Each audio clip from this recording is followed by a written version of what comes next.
കഥയമമ എന്ന നമ്മുടെ പങ്ക്തി വളരെ രസകരമായി ആളുകൾ ആസ്വദിക്കുന്നുണ്ട്. ഒരുപാട് പുതിയ വിവരങ്ങൾ കിട്ടുന്നു എന്നാണ് ആളുകൾ പറഞ്ഞത്. ഇപ്പോൾ 4ാമത്തെ കഥയമമയിലേക്ക് നമ്മൾ കടക്കുകയാണ്. 4ാമത്തെ അധ്യായം. എനിക്കൊരു സംശയമുള്ളത്, ഈ BJP-കാരുടെയൊക്കെ പ്രിയപ്പെട്ട ഒരു നേതാവാണ് ദീൻ ദയാൽ ഉപാധ്യായ. അദ്ദേഹം മരിച്ച നിലയിൽ അദ്ദേഹത്തെ ഒരു റെയിൽവേ ട്രാക്കിൽ കണ്ടെത്തിയെന്നാണ് പറയപ്പെടുന്നത്. എങ്ങനെ മരിച്ചു, ആരെങ്കിലും കൊന്നതാണോ, ഒരു വിവരവും അറിയില്ല. ഈ BJP-കാരും ഒക്കെ അദ്ദേഹത്തിൻ്റെ ചരമവാർഷിക ദിനമൊക്കെ അനുസ്മരിക്കാറുണ്ട്. പക്ഷേ എങ്ങനെ ദീൻ ദയാൽ ഉപാധ്യായ മരിച്ചു, അതേക്കുറിച്ച് എന്തെങ്കിലും അന്വേഷണമൊക്കെ നടന്നിട്ടുണ്ടോ? അതിനെപ്പറ്റി അന്വേഷണം നടന്നിട്ടുണ്ട്. CBI അന്വേഷണം നടന്നിട്ടുണ്ട്. പ്രതികളെ വല്ല കണ്ടെത്തി? 2 മോഷ്ടാക്കളെ കണ്ടെത്തി പ്രതികളായിട്ട്. ഓ, അത് ശരി. ആ കഥയൊന്ന് പറയാമോ? അത് കഴിഞ്ഞിട്ട് ഇതിൽ ദുരൂഹതയുണ്ട്, ശരിക്കുള്ള തെളിവുകൾ വന്നിട്ടില്ല എന്ന് കോടതി അഭിപ്രായപ്പെട്ടു. കോടതി അഭിപ്രായപ്പെട്ടതിൻ്റെ വെളിച്ചത്തിൽ പിന്നീട് ചന്ദ്രചൂഡ് കമ്മീഷനെ ഇത് അന്വേഷിക്കാൻ നിയമിച്ചു. ഇപ്പോഴത്തെ ചീഫ് ജസ്റ്റിസ് ചന്ദ്രചൂഡിൻ്റെ അച്ഛനെ അതിലും പറഞ്ഞിരുന്നു ഇതുപോലെ കൺഫ്യൂസിങ് ആയ തെളിവുകൾ അങ്ങോട്ടും ഇങ്ങോട്ടും ഉള്ള വേറെ ഒരു കേസും കണ്ടിട്ടില്ല എന്ന് പറഞ്ഞു. അപ്പോൾ വളരെ പ്രീ പ്ലാൻഡ് മർഡർ ആയിരുന്നല്ലേ? അത് നമ്മൾ പറഞ്ഞു വരുമ്പോൾ വല്ലാതെ തോന്നും നമുക്ക്. അത് ഇന്ത്യയിലൊന്നും നിൽക്കുന്നതെന്ന് തോന്നുന്നില്ല എനിക്കും. അപ്പോൾ കഥയമമ അതിനു മുമ്പ് ഈ ദീൻ ദയാൽ ഉപാധ്യായ ആ കൂട്ടത്തിൽ ഈ RSS സൈദ്ധാന്തിക, അദ്ദേഹം BJP-യുടെ അല്ലെ RSS-ന്റെ ആരായിരുന്നു പറഞ്ഞു തുടങ്ങാം? അതെ, അത് ഞാൻ പറഞ്ഞു തുടങ്ങാം. ജനസംഘത്തിൻ്റെ പ്രസിഡൻ്റായ ആളാണ് അദ്ദേഹം. 1966 1968 ഫെബ്രുവരി 10 പുറപ്പെടുന്ന രാത്രി പുറപ്പെട്ട ട്രെയിനിലാണ് മരണം. അദ്ദേഹം 1967 ജനസംഘത്തിൻ്റെ പ്രസിഡൻ്റായിരുന്നു. 1968 ഫെബ്രുവരി 10 രാത്രി പുറപ്പെട്ട ട്രെയിനിലാണ് മരണം. പാട്നയ്ക്ക് പുറപ്പെട്ട ട്രെയിൻ, വാരാണസി. പാട്നയ്ക്ക് പുറപ്പെട്ട സിയാൽദ എക്സ്പ്രസ്, അതിലാണ് അദ്ദേഹം മരിക്കുന്നത്. അത് യാത്ര ചെയ്യാൻ ടിക്കറ്റ് ബുക്ക് ചെയ്തത്. അദ്ദേഹം ഈ ട്രെയിൻ ലക്നൌവിൽ നിന്ന് പാട്നയ്ക്കാണ്, അതിലാണ് അദ്ദേഹം സഞ്ചരിക്കുന്നത്. പക്ഷെ വാരാണസിയിൽ നിന്ന് പുലർച്ചെ 1:40 ട്രെയിൻ പുറപ്പെട്ട് മുഗൾ സരായ് റെയിൽവേ സ്റ്റേഷനിൽ 2:10 എത്തുന്നു. ആ ട്രെയിനിൽ അദ്ദേഹം ഇല്ല. അതിന് മുമ്പ് എന്തോ സംഭവിച്ചിട്ട് റെയിൽവേ ട്രാക്കിലേക്ക്, മുഗൾ സരായ്ക്ക് മുമ്പാണ് ട്രാക്ക് അതെ വന്നത്. അതിലേക്ക് എത്തുന്നതിന് മുമ്പ് ഈ ഇദ്ദേഹം ആരാണ് എന്താണെന്ന് പറയണമല്ലോ. അദ്ദേഹം ഈ പറഞ്ഞ പോലെ ജനസംഘത്തിൻ്റെ പ്രസിഡന്റ്. അദ്ദേഹത്തിൻ്റെ അച്ഛൻ ജലേസറിൽ, ഭഗവതി പ്രസാദ് ജലേസറിൽ അസിസ്റ്റന്റ് റെയിൽവേ സ്റ്റേഷൻ മാസ്റ്റർ ആയിരുന്നു. അച്ഛൻ റെയിൽവേ ഉദ്യോഗസ്ഥനായിരുന്നു. 1937 അദ്ദേഹം ഈ RSS പ്രചാരക്കായി. അത് കഴിഞ്ഞ് ഈ രാഷ്ട്രധർമ്മ പ്രകാശൻ എന്ന് പറഞ്ഞൊരു പ്രസാധന സ്ഥാപനം തുടങ്ങി. രാഷ്ട്രധർമ്മ പാഞ്ചജന്യ എന്ന് പറഞ്ഞ മാസികയൊക്കെ അതൊക്കെ അദ്ദേഹം തുടങ്ങിയതാണ്. പാഞ്ചജന്യ, അതുപോലെ സ്വദേശി എന്ന് പറഞ്ഞ ജേണല്, ഇതൊക്കെ അദ്ദേഹം തുടങ്ങിയതാണ്. പ്രചാരക്കായപ്പോൾ അദ്ദേഹത്തിൻ്റെ വിദ്യാഭ്യാസ സർട്ടിഫിക്കറ്റുകളുണ്ടല്ലോ, അദ്ദേഹം BA ആണ് പാസ്സായത്. വിദ്യാഭ്യാസ സർട്ടിഫിക്കറ്റുകളൊക്കെ കത്തിച്ച് കളഞ്ഞു. ഇനി ഞാൻ ഒരു പ്രചാരക്കായി മാത്രമേ ജീവിക്കുന്നുള്ളൂ, എനിക്കിനി ഇതിൻ്റെ ആവശ്യമില്ല എന്ന് പറഞ്ഞാൽ അതൊക്കെ കത്തിച്ച് കളഞ്ഞ ഒരാളാണ് അദ്ദേഹം. ആ കൂട്ടത്തിലെ സൈദ്ധാന്തികരിൽ നന്നായി ഈ ഹിന്ദുമത തത്വങ്ങളും കാര്യങ്ങളും ഒക്കെ അറിയാവുന്ന ഒരാളാണ്. ഈ അദ്വൈതമൊക്കെ നന്നായി മനസ്സിലായിട്ടുള്ള അപൂർവം പ്രചാരകരിൽ ഒരാളാണ് ദീൻ ദയാൽ ഉപാധ്യായ എന്ന് അദ്ദേഹം എഴുതിയ രചനകൾ വായിക്കുമ്പോൾ എനിക്ക് തോന്നിയിട്ടുമുണ്ട്. അങ്ങനത്തെ ആളുകൾ ആ കൂട്ടത്തിൽ വളരെ അപൂർവമാണ്. കാരണം അവർ ഹിന്ദുത്വ പറയും, പക്ഷേ ഹിന്ദുമത തത്വങ്ങളൊക്കെ അറിയുന്നവർ വളരെ ഇതായിരിക്കും. അങ്ങനെ അദ്ദേഹം അന്ന് ആ മറ്റേ ട്രെയിനിൽ പാട്നയിലേക്കുള്ള ലക്നൌവിൽ നിന്ന് പാട്നയിലേക്കുള്ള ട്രെയിനിൽ പുറപ്പെടുമ്പോൾ ഫസ്റ്റ് ക്ലാസ്സിലാണ് അദ്ദേഹം സഞ്ചരിച്ചത്. അതിൽ 3 കൂപ്പെ ഉണ്ടായിരുന്നു, A, B, C എന്ന് പറഞ്ഞ കൂപ്പകൾ. എയിൽ നാല് പേരുണ്ടായിരുന്നു, ബിയിൽ 2 പേരുണ്ടായിരുന്നു, സിയിൽ 4 ബർത്തുകൾ ഉണ്ടായിരുന്നു. ഉപാധ്യായ എ കൂപ്പയിലാണ് സഞ്ചരിക്കാനായിട്ട് ബുക്ക് ചെയ്തിരുന്നത്. മറ്റു 3 പേരും കൂടെ ഉണ്ടായിരുന്നു. എ കൂപ്പയിൽ നിന്ന് പക്ഷെ അദ്ദേഹം ബിയിലേക്ക് മാറി. ബിയിലേക്ക് മാറുന്നത് എങ്ങനെയാണെന്ന് വെച്ചാൽ, അപ്പോൾ ബി കൂപ്പയിൽ അദ്ദേഹം ഏക യാത്രികനായിട്ട് മാറി, ഒറ്റ സഞ്ചാരി. 2 പേരുണ്ടായിരുന്നല്ലോ അവിടെ. അല്ല, അദ്ദേഹം അതിൽ ബർത്തുകളാണുള്ളത്, യാത്രികരല്ല. അത് ലെജിസ്ലേറ്റീവ് അംഗം ഗൗരി ശങ്കർ റായിയുമായിട്ട് അദ്ദേഹം വെച്ച് മാറുകയാണ് ചെയ്തത്. അപ്പോൾ ബി കൂപ്പയിൽ ഇദ്ദേഹം മാത്രമാണ് സഞ്ചരിക്കുന്നത്. കൂപ്പ എന്ന് പറയുമ്പോൾ ഒരു മുറിയുടെ സ്വഭാവത്തിലാണ്. അതെ അതെ. അപ്പോൾ എ കൂപ്പയിൽ ഉള്ള യാത്രികൻ MP സിംഗ് എന്ന് പറഞ്ഞൊരാൾ, അയാൾ സർക്കാർ ഓഫീസറായിരുന്നു ഈ MP സിംഗ്. സി കൂപ്പയിൽ റിസർവേഷൻ ഉണ്ടായിരുന്നത് മേജർ SL ശർമ്മ എന്ന് പറഞ്ഞ ആളാണ്, പട്ടാളക്കാരൻ. പക്ഷേ അയാൾ ആ കൂപ്പയിൽ യാത്ര ചെയ്തില്ല, വരാത്തതല്ല, ഒരുപാട് ഈ കൺഫ്യൂസിങ് ആയ കാര്യങ്ങളിലുണ്ട് എന്ന് പറയുന്നതിലേക്കാണ് വരുന്നത് നമ്മൾ. അയാൾ അതിൽ യാത്ര ചെയ്യാതെ സർവീസ് കോച്ചിൽ യാത്ര ചെയ്തു.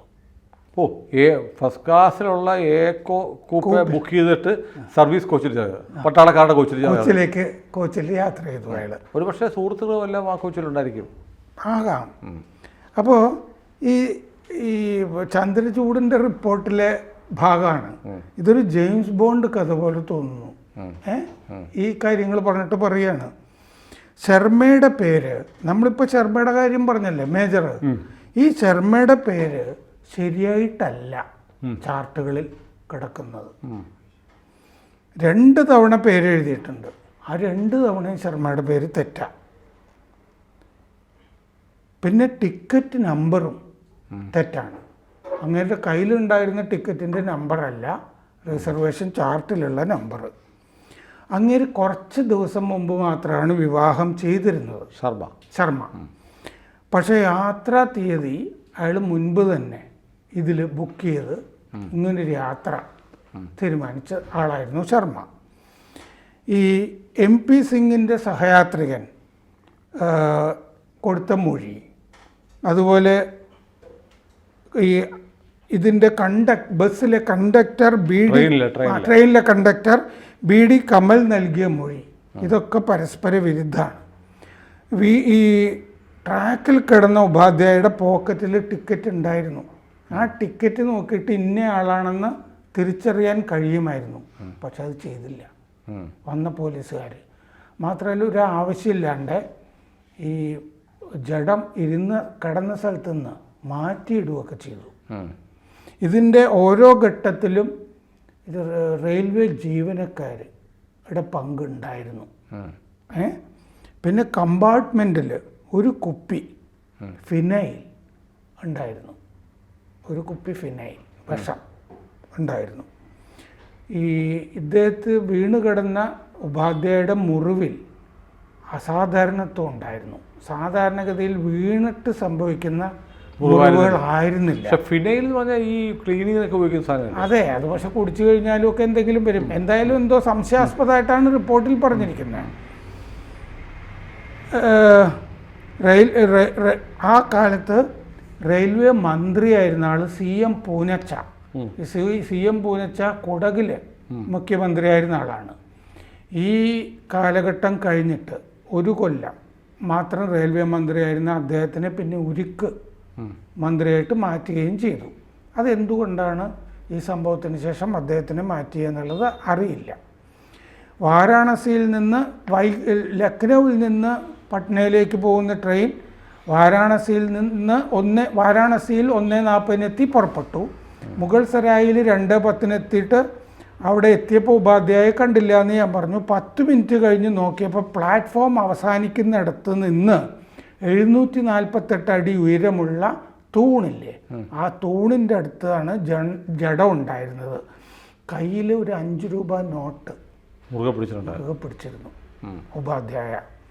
പാതിര കഴിഞ്ഞ് ജോൺപൂരിൽ അദ്ദേഹത്തിനെ കണ്ടിരുന്നു. അതാണ് അവസാനമായിട്ട് ആളുകൾ, കാരണം ജനസംഘത്തിൻ്റെ പ്രസിഡന്റ് എന്നുള്ളതിലേക്ക് പല ആളുകളും കാണുമല്ലോ, ജോൺപൂരിൽ വെച്ച് അദ്ദേഹത്തിനെ കണ്ടിരുന്നു. അത് ട്രെയിൻ യാത്രക്കിടയിലോ? പ്ലാറ്റ്ഫോമിൽ ഇറങ്ങി കാണും. അതെ, ഇറങ്ങി. MP സിംഗ് എന്ന് പറഞ്ഞൊരു കഥാപാത്രത്തിനെ പറ്റി നമ്മൾ പറഞ്ഞല്ലോ, കൂപ്പയിൽ സഞ്ചരിച്ചത്. ഈ MP സിംഗ് മൊഴിയിൽ പറഞ്ഞു, ഉപാധ്യയുടെ ക്യാബിനിൽ നിന്ന് ആരോ കയറിയിട്ട് ഫയലും കിടക്കയും ഒക്കെ എടുത്ത് പുറത്തേക്ക് പോകുന്നത് കണ്ടു എന്ന് പറഞ്ഞിരുന്നു. എന്നിട്ട് ഇങ്ങനെ പരസ്പരമായ വിരുദ്ധമായ മൊഴിയെല്ലാം ഇരിക്കെ 2 മോഷ്ടാക്കളെ പിടിച്ചു. ഭരത് ലാൽ എന്ന് പറഞ്ഞൊരാളും റാം അവധ് എന്ന് പറഞ്ഞൊരാളെയും പിടിച്ചു. ഈ അവരുടെ പേരിൽ വധക്കേസൊന്നും ഉണ്ടായിരുന്നില്ല, വധക്കേസൊന്നും ഇന്നുമില്ല. ഇവർ ഇദ്ദേഹത്തിൻ്റെ കയ്യിലുള്ള വസ്തുക്കൾ മോഷ്ടിക്കാൻ എന്ന് പറഞ്ഞ് നടത്തിയെന്ന് മാത്രം ഒരു മോഷ്ടിച്ചോ? ഇല്ല, മോഷ്ടിക്കാൻ മാത്രമൊക്കെ അദ്ദേഹത്തിന് ഒന്നുമില്ലാത്ത ആളാണ് അദ്ദേഹം. എന്നിട്ട് അലഹാബാദ് ഹൈക്കോടതിയിൽ ഈ ശിക്ഷിച്ചു കഴിഞ്ഞപ്പോഴും ഒരു അപ്പീൽ പോയി. ഈ സെഷൻസ് ജഡ്ജി അദ്ദേഹത്തിൻ്റെ വിധിയിൽ പറഞ്ഞിരുന്നു, കൊലക്കേസ് അന്വേഷിച്ചിട്ട് മർഡർ അന്വേഷിച്ചിട്ട് മോഷണക്കേസ് പിടിച്ചു. മോഷണക്കേസും അല്ല, അറ്റംപ്റ്റ് തെഫ്റ്റ് അല്ലേ? തെഫ്റ്റ്, അതെ. അങ്ങനെ 2 പേര് വെറുതെ ഒരു മഹാനായ മനുഷ്യനെ കൊന്ന കേസിലെ മോഷ്ടിക്കാൻ ശ്രമിച്ച 2 പേരെ പിടിച്ച് കോടതിയിലേക്ക് കൊണ്ടുപോയിരിക്കുകയാണ്.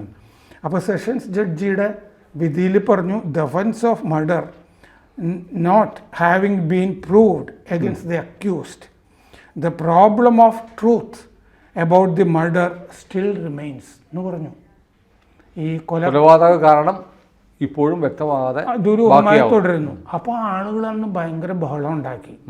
1968 ഈ വിധി വരുന്നത്. ബഹളം ഉണ്ടാക്കി കഴിഞ്ഞപ്പോഴാണ് ഈ ചന്ദ്രചൂഡിനെ കമ്മീഷനാക്കി വെക്കുന്നത്. അപ്പോൾ ചന്ദ്രചൂഡ് കമ്മീഷനും ഇതേപോലെ തന്നെ അദ്ദേഹം എഴുതി, in this matter there is no end to such suspicious circumstances. All this builds a nebulousness that attempts to cover up the actual affair. യഥാർത്ഥ സംഭവം മറച്ചു വെക്കാനുള്ള ശ്രമമാണ് നടന്നിട്ടുള്ളത്. ഭയങ്കര നെബുലസ് എന്നൊക്കെ പറഞ്ഞാൽ ഭയങ്കര ഈ കൂടി കൊഴിഞ്ഞു കിടക്കുന്ന ശ്രമങ്ങൾ ഇതിൻ്റെ മുന്നിൽ നടന്നതായിട്ട് അദ്ദേഹവും ഇതിൻ്റെ അകത്ത് ഈ ചന്ദ്രചൂഡും എഴുതി വച്ചിരിക്കുന്നു. 2 സാധാരണ കള്ളന്മാരെ.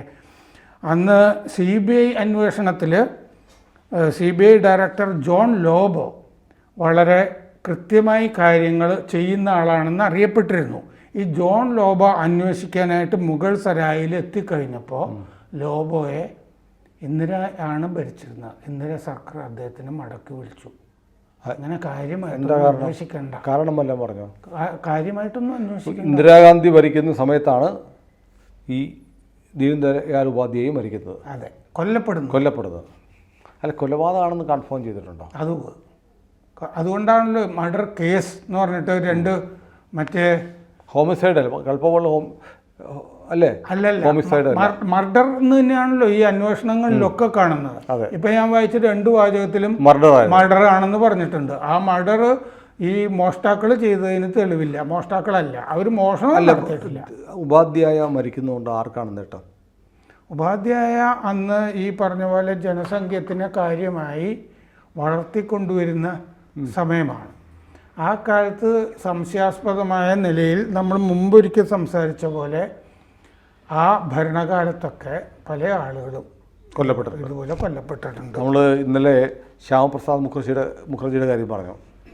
അത് ക്ലീൻ കേസ് ഓഫ് മർഡർ ആണ്. അത് മറ്റേ കോട്ടേജ് കസ്റ്റോഡിയൽ ഡെത്ത് ആണ്. അതെ, കാശ്മീരിൽ അദ്ദേഹത്തിന് അറസ്റ്റ് ചെയ്തിട്ട് ഒരു കോട്ടേജിലാണ് കൊണ്ട് പാർപ്പിച്ചത്. അതെ അതെ, ആ കോട്ടേജിലാണ് അദ്ദേഹം മരിക്കുന്നത്. അദ്ദേഹത്തിന് മറ്റേ ഇതുപോലും കിട്ടിയിട്ടില്ല. അതുപോലെ നമ്മൾ കഴിഞ്ഞ ദിവസം ബാബയെ പറ്റി സംസാരിച്ചു.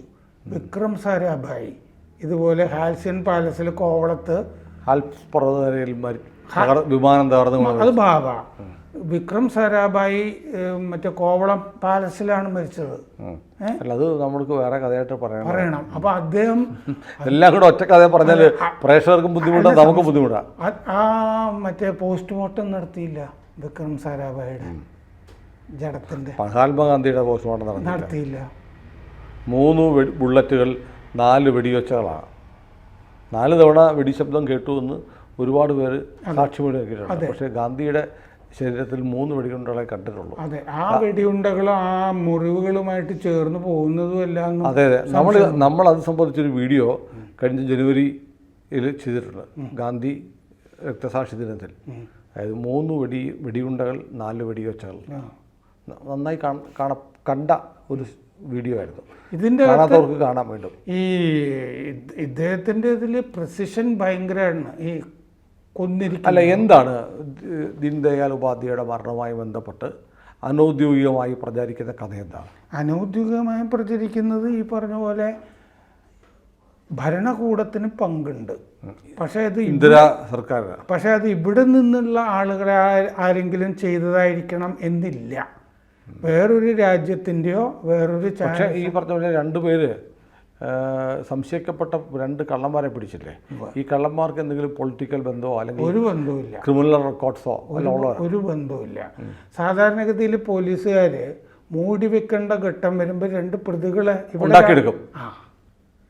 ഇവിടെ രാഷ്ട്രീയ കൊലക്കേസുകളിലൊക്കെ പ്രതികളെ കൊടുക്കില്ലേ? UP പോലീസല്ലേ അന്വേഷിച്ച്? അത് അന്ന് കോൺഗ്രസ് ആണോ UP ഭരിക്കുന്നത്? അതെ അതെ അതെ, കേന്ദ്രത്തിലും ഡബിൾ എഞ്ചിൻ സർക്കാരാണ്. അതെ. അപ്പോൾ ഭാവിയിൽ തനിക്ക് ഭീഷണിയായേക്കാവുന്ന ഒരു നേതാവിനെ ഫിനിഷ് ചെയ്തു. ശരിക്കും ഭയങ്കര ഇൻ്റലക്ച്വൽ കേപ്പബിലിറ്റീസ് ഉണ്ടായിരുന്ന അപൂർവം നേതാക്കളിൽ ഒരാളാണ് അദ്ദേഹം. എത്രയാണ് എഴുതിയിരിക്കുന്നത്! 53 വയസ്സേ മരിക്കുമ്പോഴുള്ളൂ. ധാരാളം എഴുതിയിട്ടുണ്ട്. അപ്പോൾ ഇന്ദിരയ്ക്ക് ഭീഷണിയാകുന്ന ആളാണ് എന്നതുകൊണ്ടാണ് ദീൻദയാൽ ഉപാധ്യായ മരിച്ചത്.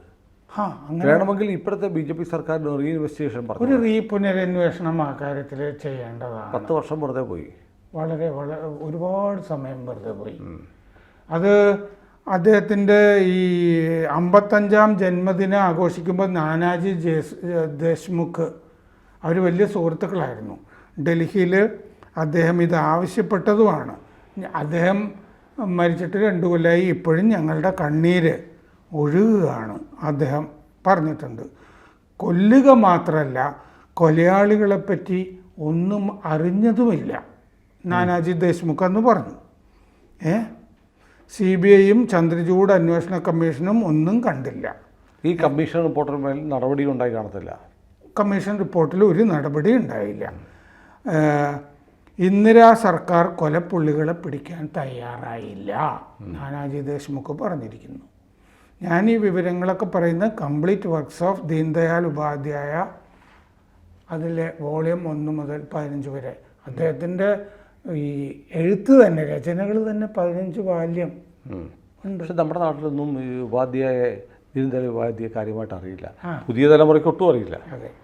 അപ്പോൾ ഇതൊക്കെ ശരിക്കും ഇത്തരം കഥകളൊക്കെ അതവരുടെ വാർഷിക ദിനങ്ങൾ വരുമ്പോൾ BJP ഓർക്കുകയും അനുസ്മരിക്കുകയൊക്കെ ചെയ്യേണ്ടതല്ലേ?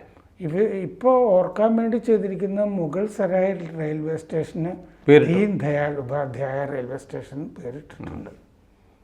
അല്ല, കേരളത്തിൽ പോലും ഇങ്ങനെയുള്ള വലിയ ശ്യാമപ്രസാദ് മുഖർജിയെ പോലെ ദീൻദയാൽ ഉപാധ്യായെ പോലെയുള്ള അവരുടെയൊക്കെ പേരിപ്പോൾ പറയുന്നത് ഏതെങ്കിലുമൊക്കെ പദ്ധതിയുടെ പേരിലാണ്.